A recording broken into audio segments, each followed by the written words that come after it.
Olá, sejam todos muito bem-vindos ao canal. No vídeo de hoje, nós vamos dar continuidade na leitura deste livro, Vivendo entre Dois Tempos. Nós estamos no capítulo Movimento, Natureza e Propósitos, Filosofia Ministerial. Essa é a parte 2 desse capítulo.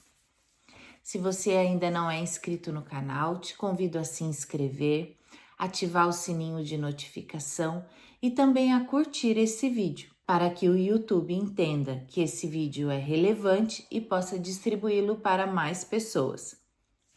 Vamos então continuar a leitura?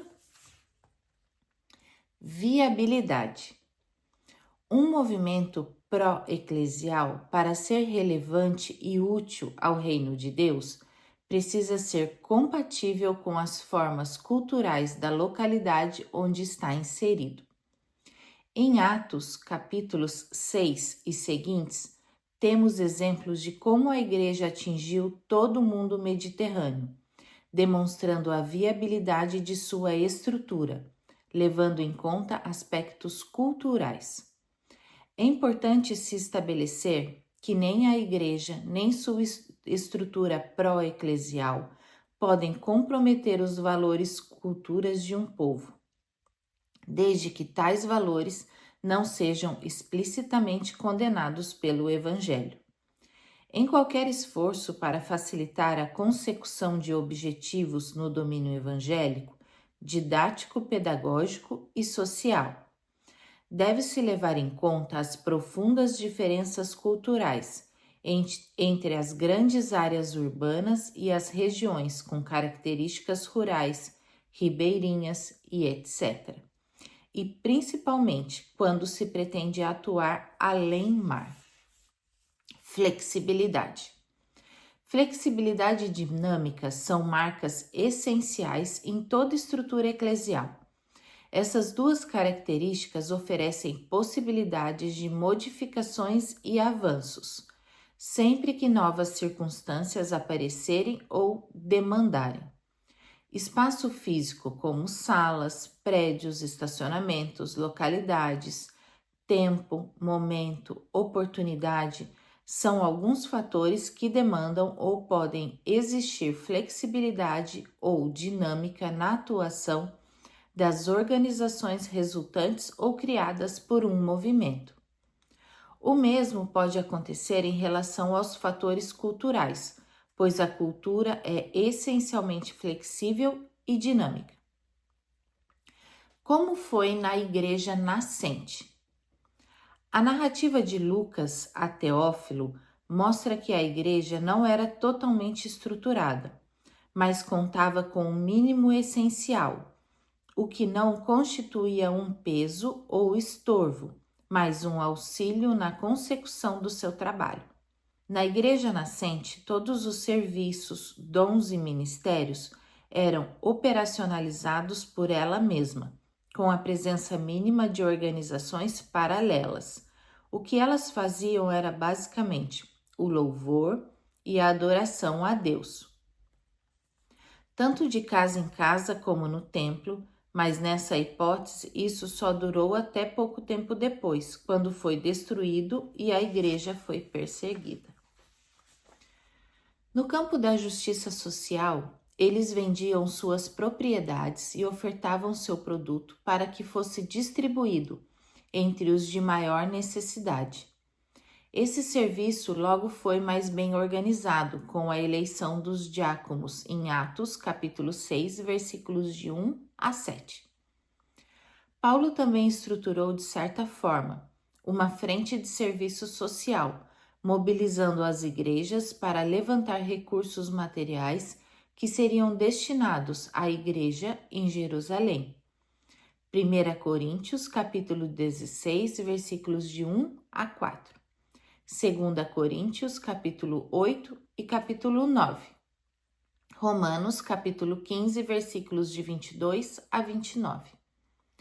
Além disso, também montou uma estrutura mínima que constava de uma casa residencial alugada, onde Perece terminou seu ministério. Atos, capítulos 28, versículos 30 e 31.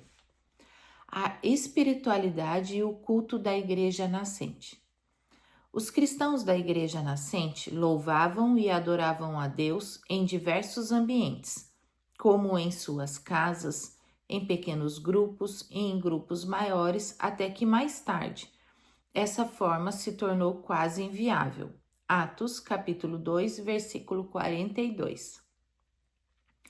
Todos eram devotos aos ensinos dos apóstolos e se alimentavam da palavra de Deus, e tinham uma vida espiritual consistente e consciente.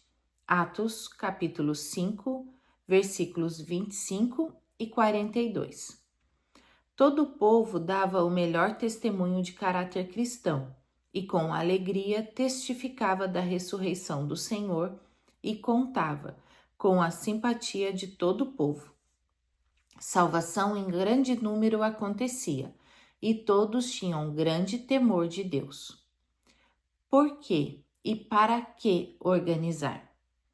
A estrutura pró-eclesial recai no campo da liberdade, pois não é matéria disciplinada nas escrituras, como sendo rejeitada em própria fé cristã.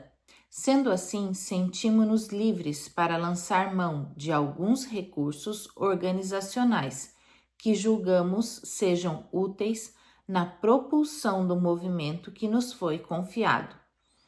Cremos que essas ferramentas nos dão melhor noção do que fazer e como fazer, em termos de serviços que ajudam a alcançar as comunidades e satisfazer algumas necessidades da própria igreja. Sob tal liberdade, temos que observar que as estruturas são criação humana e não divina. São culturais e não reveladas. O quadro a seguir mostra contrastes entre a natureza da igreja e a natureza de um movimento. Eu vou colocar esse quadro logo na sequência para que vocês possam acompanhar.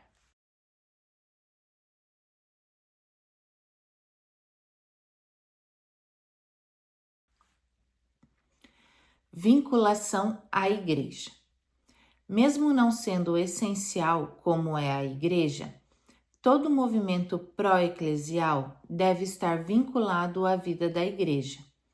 Isso previne possíveis independências, autonomias e segmentação, concorrentes com ou contra a própria igreja, ao invés de ser um braço a serviço da comunidade e uma voz falando por Jesus Cristo.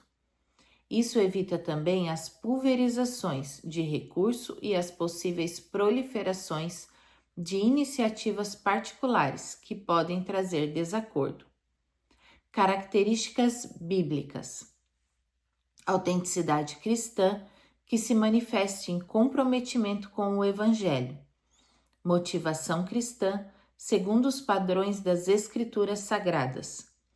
Existir e funcionar como se fosse a própria igreja em suas diversas expressões dentro das comunidades locais entre os pré-cristãos e o povo de Deus.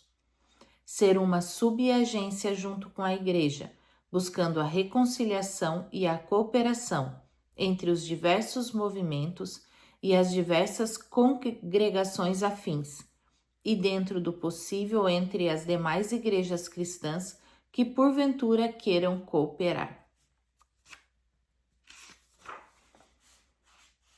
Ter uma atitude determinada para o alcance, buscando fervorosamente os pré-cristãos, numa visão missional e missionária em todo o território nacional, no estrangeiro, nas localidades urbanas, no campo e na vizinhança.